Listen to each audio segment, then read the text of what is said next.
Mangalayatan university का अपना radio station radio Narad 90.4 FM, जन जन की मंगलवाणी।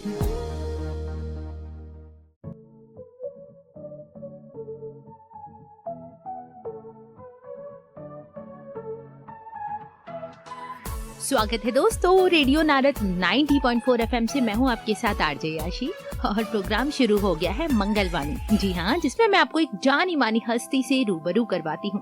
आज हमारे साथ एक ऐसी शख्सियत मौजूद है जो किसी परिचय की मोहताज नहीं है, लेकिन फिर भी आपकी जानकारी के लिए बता दूं, आज हमारे साथ मौजूद हैं जो बहुत नामी ग्रामी हैं और आपको जानकर खुशी होगी। अलीगढ़ मुस्लिम यूनिवर्सिटी के प्रॉक्टर प्रोफेसर मोहम्मद वसीम अली जी आज हमारे साथ हैं, जिनको लॉ के क्षेत्र में ही करीब 27 साल का एक्सपीरियंस है। आज मंगलायतन विश्वविद्यालय में विजिट करे हैं through BOS as a external expert. Sir, आपका बहुत बहुत स्वागत है। Thank you very much. Sir, आप लॉ डिपार्टमेंट में प्रोफेसर भी हैं और आज आप मंगलायतन विश्वविद्यालय में पधारे हैं as a external expert in law. तो आपका एक्सपीरियंस कैसा रहा मंगलायतन का, कुछ उसके बारे में? बहुत अच्छा लगा हमें यहाँ आकर के। आपके खासतौर से फैकल्टी ऑफ लॉ के जो हमारे टीचर्स हैं जी, उनसे मिल करके बहुत खुशी हुई और जिस तरीके से उन लोगों ने हमारा स्वागत किया, मैं उनका आभारी हूँ, मैं उनको थैंक्स कहता हूँ। और एक बात और मैं ऐड करना चाहता हूँ कि जो फैकल्टी ऑफ लॉ के जो टीचर्स हैं उसमें ज़्यादातर हमारे स्टूडेंट हैं, तो ये हमारे लिए और बहुत ही गौरव की बात है कि आज हम अपने स्टूडेंट के बीच में एज एक्सपर्ट के हिस्से से यहाँ यूनिवर्सिटी के अंदर आए हैं। तो ये हमारे लिए एक नया और बहुत अच्छा एक्सपीरियंस है। Definitely sir. और आप एज अ प्रॉक्टर हैं अलीगढ़ मुस्लिम यूनिवर्सिटी में, कुछ रिस्पॉन्सिबिलिटीज बता सकते हैं जो आप वहाँ निभाते हैं? देखिए, मेरे ख्याल से अगर आप अलीगढ़ मुस्लिम यूनिवर्सिटी से वाकिफ हैं, उससे परिचित हैं, तो आपको ये अंदाजा होगा कि ये यूनिवर्सिटी एक बहुत बड़ी रेजिडेंशियल यूनिवर्सिटी है। डेफिनेटली। जिसके अंदर 19 हॉल है, जिसमें 6 हॉल्स ऑफ रेजिडेंस लड़कियों के लिए हैं और 13 है जिस बॉयज के लिए हैं जी। और तकरीबन एट ए टाइम में 20,000 के आसपास लड़के हॉस्टल्स में रहते हैं। और हमारी यूनिवर्सिटी की जो टोटल तादाद है वो तकरीबन 25 से 30,000 की तादाद है। तो इतनी बड़ी यूनिवर्सिटी को मैनेज करना, वहाँ के लॉ एंड ऑर्डर को मेंटेन करना, मैं समझता हूँ और आप भी समझ रहे होंगे कि एक बहुत बड़ा चैलेंज है। डेफिनेटली। लेकिन by the grace of almighty पिछले 5+ ईयर से मैं एज ए प्रॉक्टर काम कर रहा हूँ और चीज़ों को पूरी तरीके से मैनेज करने की कोशिश कर रहा हूँ कि लॉ एंड ऑर्डर यूनिवर्सिटी के अंदर ठीक रहे। उसकी वजह यह है कि जब किसी भी यूनिवर्सिटी के अंदर लॉ एंड ऑर्डर का मामला ठीक रहता है तो बाकी और चीज़ें जो एकेडमिक एक्टिविटीज़ हैं वो अपनी जगह पर सही ढंग से चलती हैं, ऑटोमेटिक चलती हैं। अगर लॉ एंड ऑर्डर की कोई प्रॉब्लम रहती है तो सारी चीज़ों पर उसका असर पड़ता है, चाहे वो एग्जामिनेशन हो, चाहे एडमिशन हो, चाहे और जनरल चीज़ें हैं। तो ये है तो ये एक बड़ा चैलेंज है, लेकिन इस चैलेंज को हमने ले रखा है और हम पूरी तरीके से कोशिश कर रहे हैं कि हम लड़कों के बीच में रह करके उनकी समस्याओं को समझने की कोशिश करते हैं और समझने के बाद में हम अपने यूनिवर्सिटी के जो हमसे ऊपर हैं, वाइस चांसलर हैं, रजिस्ट्रार हैं और भी प्रो वाइस चांसलर हैं, उनके साथ मिल करके बातचीत करके और लड़कों की छोटी बड़ी समस्याओं को हल करने की पूरी कोशिश करते हैं। यही वजह है कि हम as a proctor law and order को मैनेज करने में अब तक के ठीक ठाक हमारा एक्सपीरियंस रहा है और मैनेजमेंट भी हमारा ठीक ठाक रहा है। सर, ऐसी सिचुएशन में आपके सामने बहुत सारे चैलेंजेस भी आते होंगे, आप उनको कैसे फेस करते हैं? जो हम सारे चैलेंजेस को डील करने में जो हमारा फार्मूला वो ये है कि हम बातचीत के जरिए से उसको हल करने की कोशिश करते हैं। एडमिनिस्ट्रेशन में देखिए कोई ईगो की बात नहीं होना चाहिए और एक पोलाइट बट फर्म एक हमारा फार्मूला है कि आप बातचीत तो ठीक ढंग से करिए। उसकी वजह ये है कि जो हमारे स्टूडेंट हैं हर ग्रुप के होते हैं, हर एज के होते हैं, हर बैकग्राउंड के अलग अलग बैकग्राउंड के होते हैं, अलग अलग एक माइंडसेट भी होता है। तो ऐसी सिचुएशन में जो एडमिनिस्ट्रेशन में होता है उसको एक पेशेंस रख करके जो स्टेक होल्डर्स हैं उनकी बात को सुनने की कोशिश करना चाहिए। जब आप बात को सुन लेंगे तो आपको समझने में आसानी होगी और जब आप समझ लेंगे तो उस प्रॉब्लम का हल ढूंढने में भी आसानी होगी। तो ज़्यादातर हम कोशिश ये करते हैं कि जो उनकी समस्याएं हैं, जो प्रॉब्लम्स हैं, जो ग्रीवांसेस हैं, उनको हम समझने की कोशिश करते हैं, फिर उन्हीं के साथ बैठ करके बातचीत करके उसका हल निकालने की कोशिश करते हैं और कोई ना कोई हल निकल आता है। यही वजह है कि यूनिवर्सिटी के अंदर अभी हमारे कोई लॉ एंड ऑर्डर की कोई सिचुएशन नहीं, जबकि मैंने कहा नहीं तकरीबन 30 से 35 हज़ार स्टूडेंट हैं, तो और डिफरेंट बैकग्राउंड्स के हैं, डिफरेंट कोर्सेज हैं, डिफरेंट डिपार्टमेंट्स हैं, और साथ साथ में हमारे यहाँ ओल्ड बॉयज़ भी होते हैं जो यूनिवर्सिटी से एसोसिएटेड होते हैं, तो वो भी कभी कभी उनकी भी बहुत सी समस्याएं होती हैं, लड़कों के साथ अलाइनमेंट करके वो चीज़ों को लेकर के आते हैं। तो कुल मिलाकर के हम बातचीत के जरिए से चीज़ों को समझने की कोशिश करते हैं और उस समस्या का हम हल ढूंढने की कोशिश करते हैं। डेफिनेटली सर, लेकिन ये जो 27 सालों का आपकी जर्नी रहा है लॉ डिपार्टमेंट के जरिए, काफ़ी लंबा रहा है, इसके बारे में आप कुछ साझा करना चाहेंगे? हालांकि मैं आपको बता दूं कि जब मैं यहाँ पर टीचर हुआ, साथ साथ में मेरा PCS सिविल जज जूनियर डिवीजन पे भी मेरा फाइनल सिलेक्शन हो गया था। That's great. लेकिन मैंने प्रेफर किया टीचिंग को।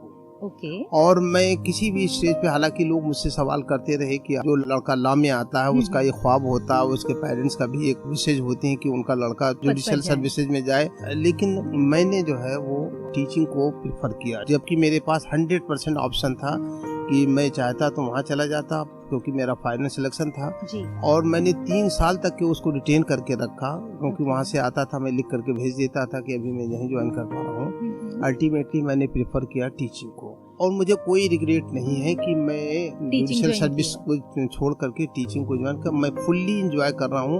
और मैं समझता हूँ कि यूनिवर्सिटी टीचिंग से बेहतर कोई प्रोफेशन हो नहीं सकता। उसकी वजह जब हम क्लास ले करके निकल कर आते हैं तो जो सेटिस्फेक्शन उस वक्त होता है, मैं समझता हूँ कि किसी भी जॉब में शायद ना हो। दूसरी बात, जो रिस्पेक्ट एक टीचर का अपने स्टूडेंट से मिलता है, मैं समझता हूँ और जगह जो चीज़ें होती हैं बेसिकली उसकी पोजीशन से अटैच होती हैं। यानी अगर उसको कोई रिस्पेक्ट मिल रहा है, कोई आनंद मिल रहा है, कोई उसे डर रहा है, कोई उसकी इज्जत कर रहा है, तो उसकी पोजीशन की वजह से हो रही है। लेकिन टीचिंग में जो रिस्पेक्ट मिलता है वो उसके पर्सनल कैरेक्टर की वजह से होता है, उसका पर्सनल जो कंट्रीब्यूशन होता है स्टूडेंट की लाइफ में होता है, उसकी वजह से होता है।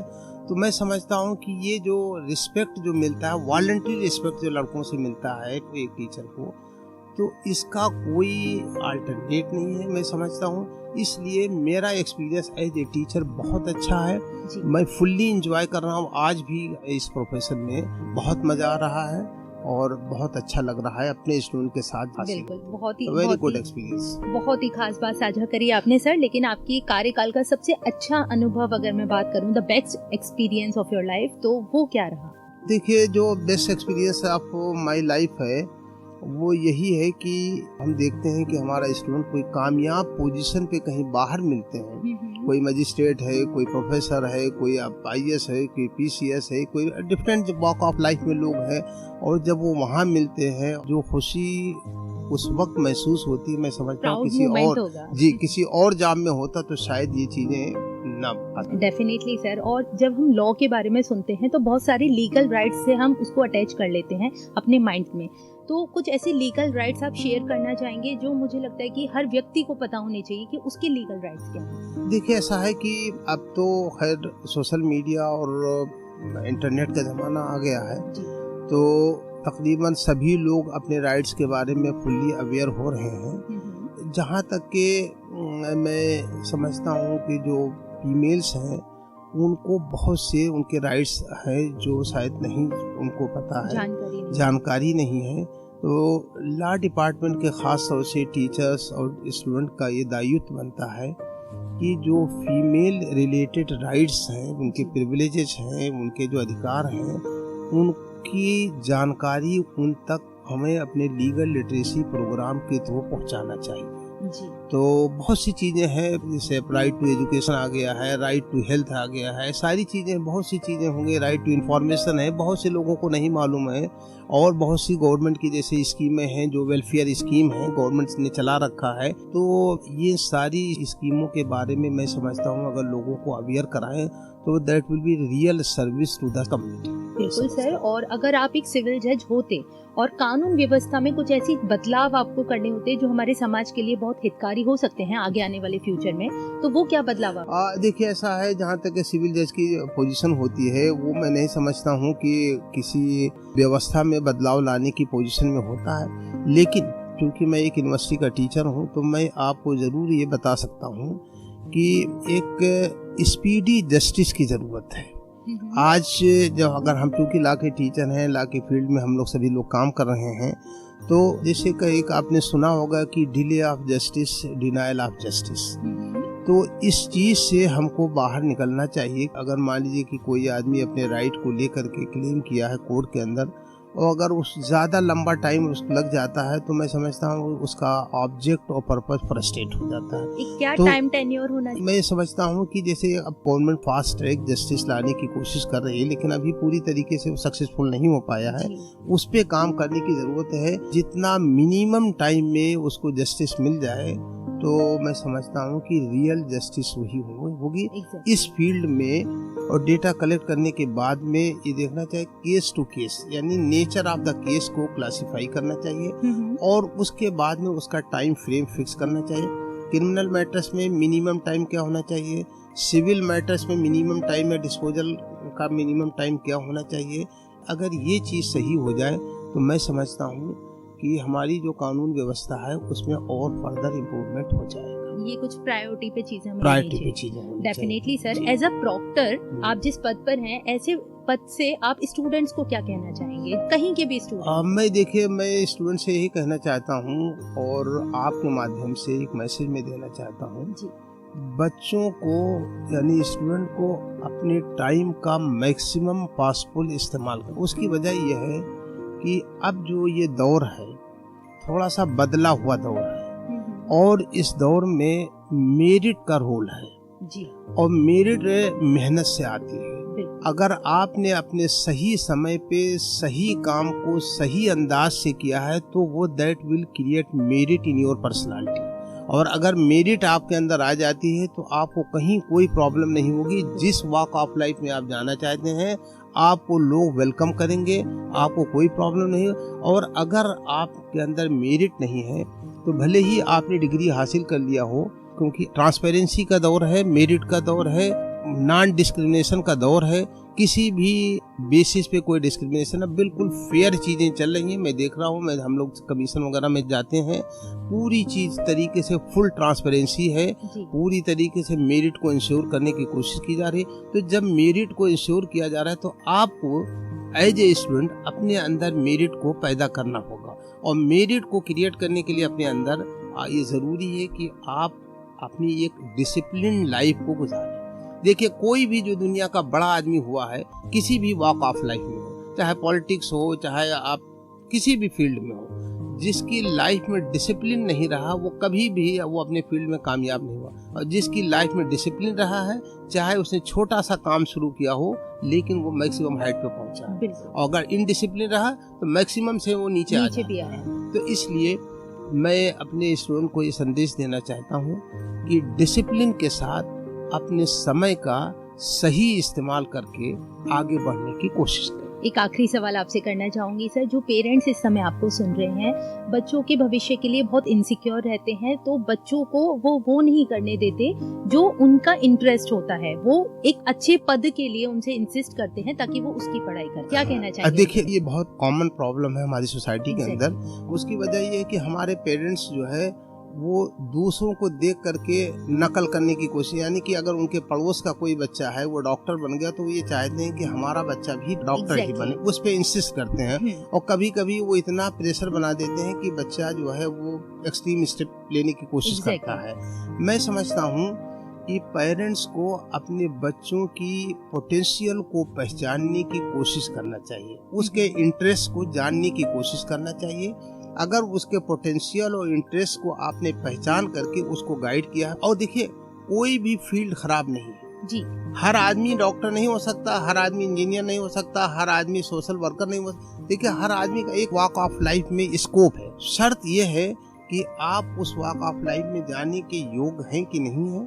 और अगर अपनी योग्यता को पहचान करके आपने अपनी फील्ड को चुना है, मैं समझता हूँ कामयाबी आपके लिए खुलती चली जाएगी। लेकिन अगर आपने अपनी योग्यता से हट करके, अपने इंटरेस्ट से हट करके चीज़ों को अडॉप्ट करने की कोशिश किया है तो आगे रास्ते ब्लॉक होते हैं, फ्रस्ट्रेशन होता है, प्रॉब्लम होती है, और वो फ्रस्ट्रेशन लड़के के लिए नहीं होता, फैमिली के लिए भी होता। इसलिए पेरेंट्स को ये करना चाहिए कि शुरू से अपने बच्चे के इंटरेस्ट और अपने बच्चे की पोटेंशियल को असेस करने की कोशिश करना चाहिए, उसके हिसाब से उसको गाइड करना चाहिए कि उसको कहाँ जाना चाहिए। डेफिनेटली सर, और आपके साथ ये फर्स्ट एक्सपीरियंस मेरा बहुत ही शानदार और लाजवाब रहा।